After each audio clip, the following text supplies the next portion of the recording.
Okay, Legends of Runeterra are doing their thing. They have made the decision to pivot entirely to PvE with Path of Champions, which is a move that I'm fine with. Like I don't mind PvP being taken. I played a bunch of PvP back in the day, but I enjoy PvE more.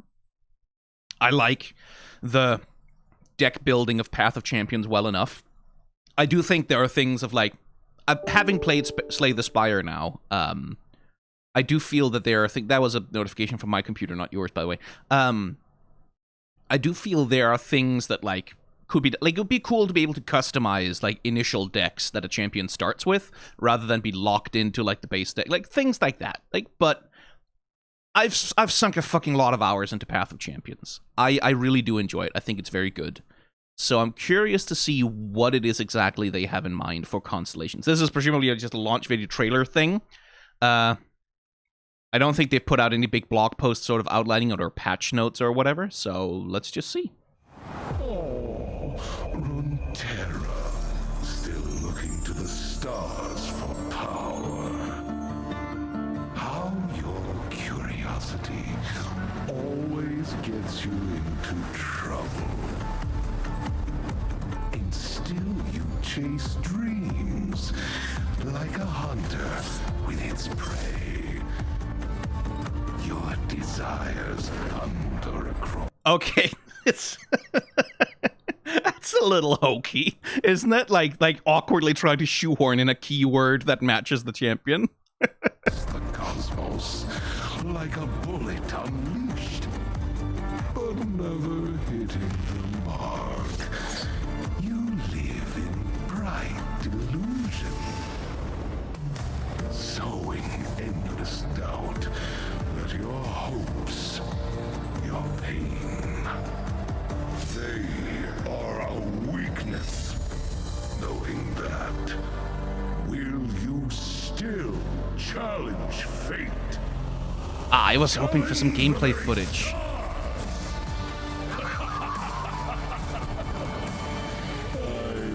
looking forward to it.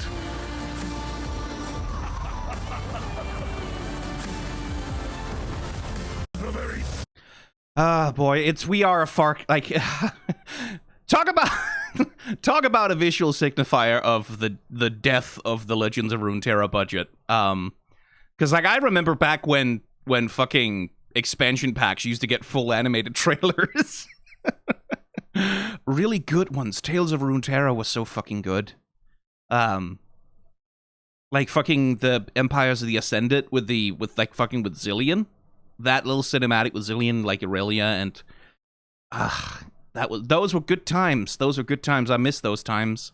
You could rely on Legends of Runeterra to put out like cinematics and things that focused on character and story a lot. Or at least like were really interesting. And it's like now we have the launch video for Constellations, which is like the big revamp of Path of Champions, and it's like, here's like 14 PNGs and a voiceover, like with some big epic music to hopefully try to hide the fact that nothing is happening on screen. I mean, I don't blame the people at Legends of Runeterra for that. That's clearly they were not given the budget to do it. If they had the budget for more, they would have done more. Is always the thing. Makes me sad. Makes me sad. Like, just how much Riot is just seemingly cutting their losses with Legends of Runeterra. A game which, like, it wasn't until this fucking year that there was a button in the League of Legends client to play Legends of Runeterra, which is like, oh yeah, no, gee, I wonder why more people didn't convert. Like, and it's more complicated than that. I know it is. Of course it is. Like, nothing is simple when it comes to, like, making and promoting games. It's a tough discipline. And, like, there are reasons why Legends of Runeterra never really took off as a collectible card game, right? But a lot of it is also, I just don't... I don't know what the fuck Riot did to try and promote it that much, really. And that's, like, this is a thought that sort of spiraled in my head ever since they shut down Forge. Is like, I was thinking about Riot Forge, and it's like, what the fuck did they do to promote Riot Forge except saddle it with the League of Legends name. Right? Like every single Riot Forge game had a League of Legends story subtitle on it, which as a marketing ploy is like, oh, hey, this is a League of Legends product from League of Legends, the League of Legends game that you know, like sort of banking on the recognizability of League of Legends to carry interest in the game. It's like, oh, this is from the thing. And I think that was kind of a mistake because League of Legends as a name, as a brand, as an IP, outside of stuff like Arcane, it's mostly toxic. Like, when most people think about League of Legends, they think about the worst asshole they've ever met in their life, absolutely screaming invective at them in team chat, right? They think of some like a gaming community that has one of the most toxic reputations on Earth, right? And a game that's like, oh yeah, it's a MOBA game where you just like throw cartoon characters at one another. Like, at least, again, Riot presumably have better marketing data on this than I do. But it's like, I always wonder, like, if not, it was a mistake to try and saddle Riot Forge games so closely with the League of Legends brand. And I wonder, like, how much did they do to try and expand the appeal of Legends of Runeterra beyond, you know, like, how aggressively were they trying to market to... Well, I mean, I don't even think that Magic the Gathering players would necessarily be that interested, because that's a very different game. But like Magic the Gathering, Hearthstone players, like, how much were they pushing it on the mobile app? Like, how much were they trying to like expand out from the core market that League of Legends already has? I don't know. Like, a game like Legends of Runeterra, I think it's also entirely possible that Riot did the thing that they're sometimes a bit want to do, which was commit way too much money and resources to the thing to start with, and then oops, once it turns out that doesn't work so well, they overcorrect and just take the entire budget away again. Like, who knows? All kinds of shit could have happened behind the scenes at Legends of Runeterra, but Legends of Runeterra is baseline such a good fucking game, and it has baseline such gorgeous artwork and such compelling sound design and such a good integration of like they can only do so much with the interactions on the board, right? But like, where they tell a bunch of the story of these characters, like really build them out. And it was generous, too. Like, that's one thing Legends of Runeterra has avoided, is ever sort of diving into like gacha mechanics and loot box bullshit in the way that other games so easily would and do. Like, you've never had to try and build a deck by buying 5,000 randomized packs of cards, right? Like the same way that that Magic the Gathering is kind of set up to do if you're not buying singles on the secondary market. And they avoided a lot of the... Like, Hearthstone is a game that I enjoyed a lot for a while, but it's also a game whose art direction was shit. Like, I don't know what it's like nowadays, but the art direction used to be, was kind of shit, because it's a game that was sort of cobbled together out of reused assets just from Warcraft in general. So, like, you'd get all kinds of shit from World of Warcraft, some old illustrations, like from Warcraft 3, some of them. Just also, like, slammed onto, like, whatever the fuck card art, like, whatever, like, make it into card art, who cares? And a lot of it was kind of bad. A lot of it, like, it was deeply inconsistent. It didn't have a consistent art style. It didn't have, like, a consistent level of quality. The compositions are often really bad.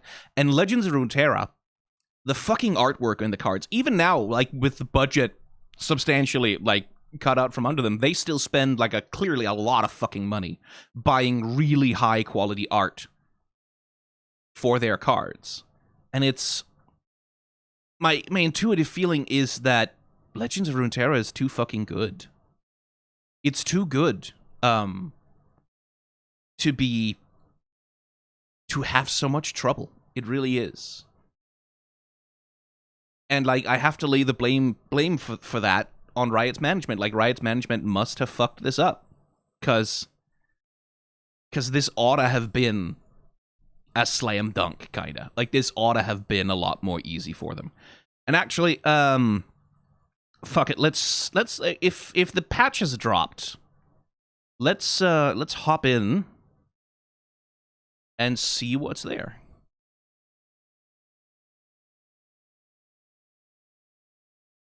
This might take a second. You might want to skip ahead, because I'm not going to edit this. Let's go ahead and fucking read the patch notes. Let's see what's there.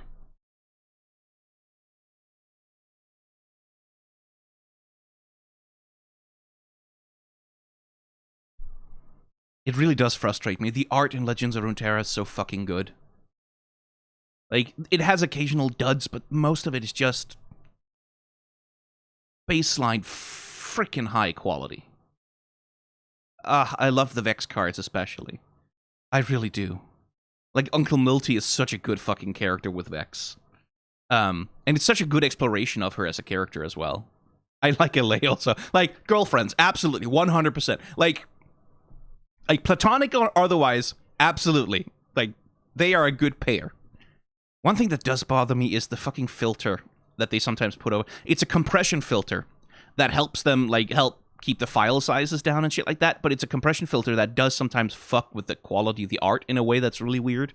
And I've never understood exactly why they chose that one over any of the other solutions that are available. Again, that's on a technical thing that I'm probably not competent to speak on, but whatever. Okay, give me the patch notes. I should probably also turn the sound on. I usually listen to podcasts while I'm playing Legends of Runeterra. Oh, I can't do that because I can't access the options menu. Unlock the power of the stars. Let's see. Reach for the stars, made power progression, the addition of Viego to the champion roster, new features, Viego. Path of Champion stars have evolved into Constellations. The Ruin King joins the champion. New stat, Regen.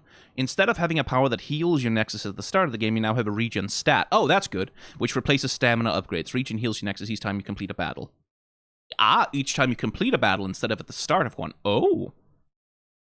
Okay. That doesn't change a lot, I think, but it changes a little. So, let's see. Viego, Aatrox, Ashe, Darius, Echo, Gwen, Jinx, Kai'Sa, Lilia, Lux, Illuminated, but not Base Lux. Which makes sense, because Base Lux in Path of Champions kind of sucks. Misfortune. Okay, because I always felt like she kind of sucked in Path of Champions. Morgana, Nico, Nora. Nora is... I got the fucking relic item for her, and she's stupid powerful in so many ways. Also, Jinx. Jinx is the only one I've beaten Aurelion Sol with yet. Samir, Talia, Vayne, Vex, Volibear, and Yuumi. Okay, new rewards. New currencies. Ah, good. Currencies. Great. Based on their regional line.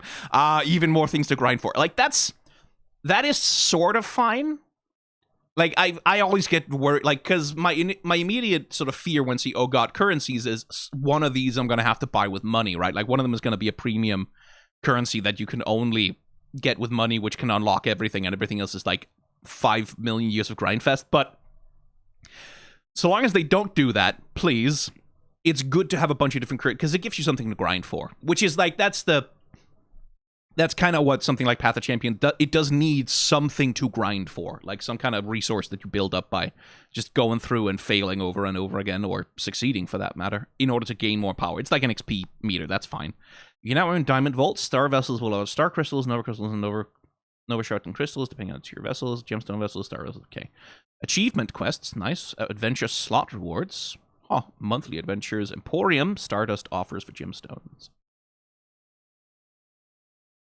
Intro bundles, yes, Nova Celestial bundles that grant 600 gemstones per region alongside. Okay, so you can definitely buy those with money. I mean, I assume that they would be purchasable also, but it's the thing of, like, whether there is, like, the premium currency which does everything really well and everything else is just like a frustration engine that's designed to annoy you into spending money on the premium currency, or whether it's, like, balanced with a reasonable drop rate versus you can purchase this to get access to stuff right away. I don't know. Free Pride bundles. Oh, nice. Realmwalker Champ Skin Bundle. Fear Cleaving Axe Relic will be removed from the featured tab and import. Okay. So, new champion Viego. First star. Oh, those are large PNGs. Jesus. Each round, the first time you slay an ally and so yeah, that seems like the right power for him. When an ally with 4 power dies, recluse the cost of all 4+ power in hand. Okay, in hand. Or 4+ power allies in hand by 1. Okay, so that's gonna get silly real quick. 3rd star power. Each round, the first time you slay an ally and the first time you slay an enemy's summon. Oh, okay, good. Let's see. New powers. The first time the enemy summons a unit, frostbite it. Oh, that's... Okay, because the Frostbite power used to... I guess this will be replacing that? Because the Frostbite power used to be... like, just Frostbite where the strongest of whatever is on the board right now, which made it kind of useless in some situations. When an enemy dies outside of combat, deal 4 damage to the enemy. No! Yeah, no. Oh, you can do some shit with that. Bounty board. New item. Summon a last breath. Summon a random one cost unit from regions. Okay, cool. Let's see. Darius. Design context. Darius' powers are getting a touch up to help his powers better synergize with effects like Trifarian and Assassin, has 6-star power. So, old, each time you summon a unit, granted 2.0. First time you play a unit. Oh, well, that's a difference. End Oxymite 2. So that's just to play. Changing it to play effects. Okay, interesting. Time to change since Miss Fortune was first released. We swapped out some cards in her deck to give her more thematically and access to it. Yeah. Deck contains Powder Pandemonium with Hextech Fabricated Monster Harpoon the Earl Portal. Now it's Cracksart Corsair with Ninja Tabi. Good. That's very good. Double up with Tear of the Goddess and Charging Sigil 1. That makes her substantially better there. Let's see. Behold Infinite with Farside Alterations. As we're iterating on Nico's new star powers, her lack of interaction failure was meaningfully holding her back. I have not figured out Nico yet. I have not figured out Nico at all. I still need to figure out how the fuck to play that champion. Like, how to play around, like transformation and ambush mechanics and shit like that. I have yet to figure it out. Relic changes. Spectral Scissors. Old 2 point plus 2 point. Grandma supported ally keyword ephemeral and summon an exact copy of it attacking. New if my supported ally is a follower. Okay, thank you very much. That's a nice little thing. Let's see. Fixed nation. Okay, cool.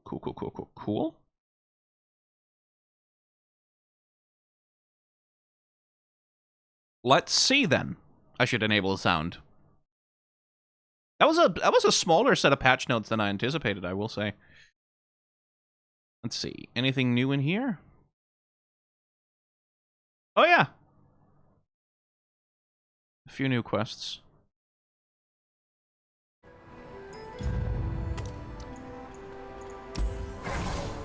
Constellations, huh? I've been playing Samira. So, collect my bounty, yes. +1 starting mana. Yeah, so this is the one I want. And then from here, we get a branching path. Support cards have an additional item. More to Epic. Okay, that's not terrible. And you need specific, currencies for that. +50 starting gold for Noxian champions. Wait, so do these?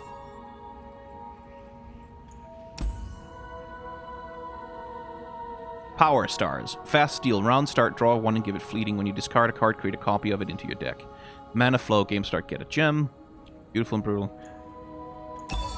Okay, so there's that extra mana flow out here. That is good. 80 fragments, though. Oh. Okay, that's gonna take a second. Stylish Shot has Charging Sigil +2. Spells with 4 cost you acquire in adventures have Forbidden Idol on them. Ooh, oh, that is Ardent Sensor on Flare on the +3 oh, Jesus. When you gain the attack token, give out. Yeah, that does. So presumably they're also putting us up against enemies that are equally as fucking overpowered.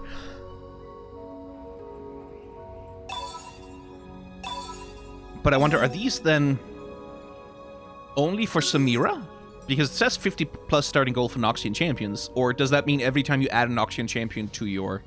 Well, no, that can't. Those have to be universal powers that you like sort of build out your whole roster of characters. Okay. Right, regional stones. Okay.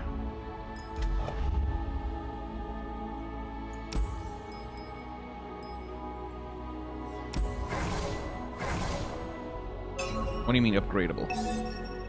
Oh, because I actually have her 30. When did I get 30 shards for her?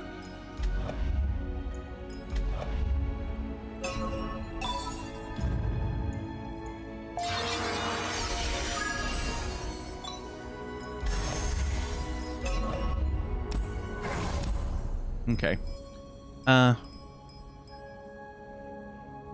Oh, it spent my wild fragments. It's just gonna tell you now when wild fragments make something upgradable as well. Okay, I see.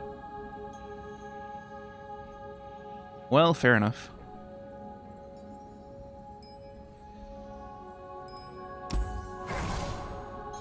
What can we do with you, me?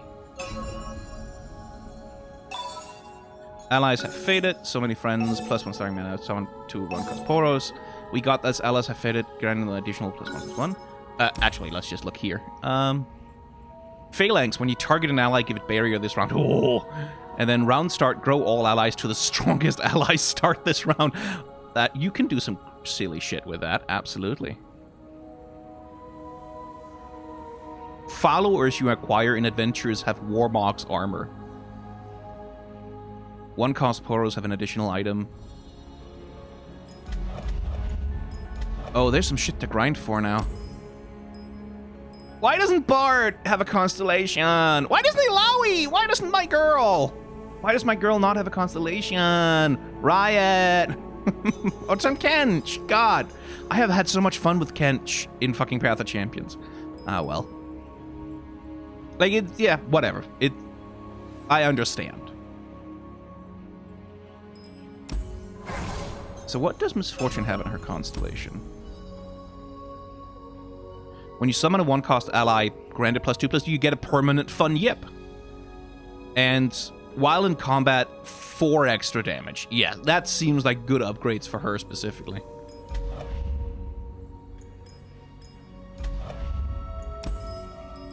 Okay. Can't upgrade any of them right now, but... and take advantage of them, but that's something to play for.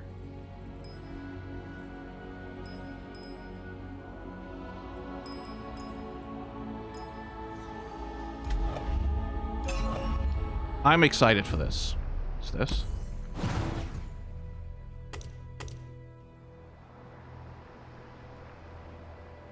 Huh?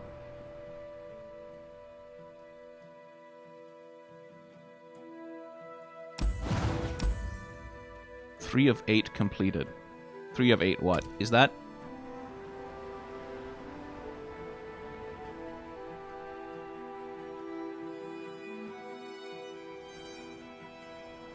why does that change to the sun disk when you zoom in?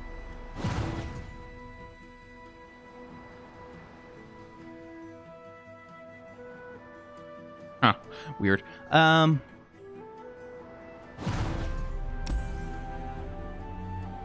then there's Lysandra. Each foe gets an additional terrifying power. Which is now the... like, Aurelion Sol used to be the big scary. I've only beaten him with Jinx so far.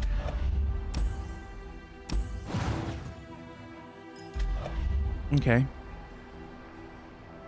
Right. I'm not gonna play a game here on this channel, but maybe I'll do over on the Let's Play channel. Maybe. I don't know. Like I said, mostly I play Legends of Runeterra while listening to podcasts. Interesting. Okay. What's Nora? Like, Nora goes a little crazy already for me. So what else can she do? Start of the game, summon, Vestaya, and Disciple. That's decent, yeah.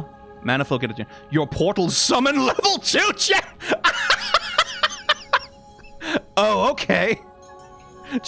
Oh, you're... oh my god. Jesus fucking Christ. That can both get really powerful and really bad. Oh my god.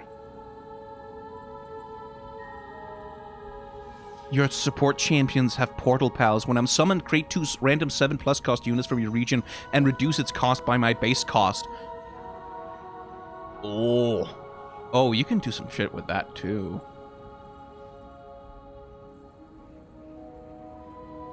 Followers your client ventures with 4+ cost have ancient coin. All of them, fucking all of them with 4+ cost will be 1 cost less. That's bonkers.